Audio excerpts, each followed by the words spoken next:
సమాధానం ఉందా?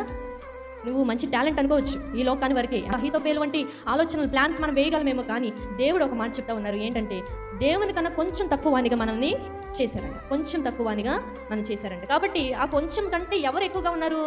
దేవుడు మనకంటే ఎక్కువ జ్ఞానం కలిగి ఉన్నారు. దేవుడు నేను పలానా సమాధానం నేను కరెక్ట్గా నేను చెప్పగలను, దేవుడు అడిగిన ప్రతి ఒక్క క్వశ్చన్కి నేను కరెక్ట్గా సమాధానం నేను చెప్పగలను అని అనుకుంటున్నామేమో. కానీ ఆ రోజు దేవుడు దిమ్మ తిరిగే సమాధానం మనకిస్తే మనం ఎక్కడ ఉంటాం? నరకంలో ఉంటాం. ఈ లోకంలో మనము ఎద్దుబాటు మాటలు మనం అసహించుకుంటే పరలోక రాజ్యానికి చేర్చడానికి దేవుడు మనల్ని అసహించుకుంటారు. ఆ రోజు అసహించుకుంటే నీకు ఇంకో దారుందా ఇంకోటి లేదు. కాబట్టి ఈ లోకంలో మనం ఉన్నప్పుడు ఈ యొక్క జీవితం అనే పందాన్ని దేవుడు మన ముందు ఉంచారు. పరిగెత్తుకుంటూ వెళ్ళటమే, విశ్వాస జీవితంలో పరిగెత్తుకుంటూ వెళ్ళటమే. ఒకవేళ మధ్యలో మనం ఆపేస్తే మనం ఏం పొందుకోలేము? ఆ యొక్క అక్షయమైన కిరీటాన్ని మనము పొందుకోలేము. కాబట్టి ఇంకా మనం భక్తి కలిగిన వారిలాగా అనుకుంటున్నామేమో, కానీ ఇంకా భక్తి లేని వారిగానే మనం జీవిస్తూ ఉన్నాం.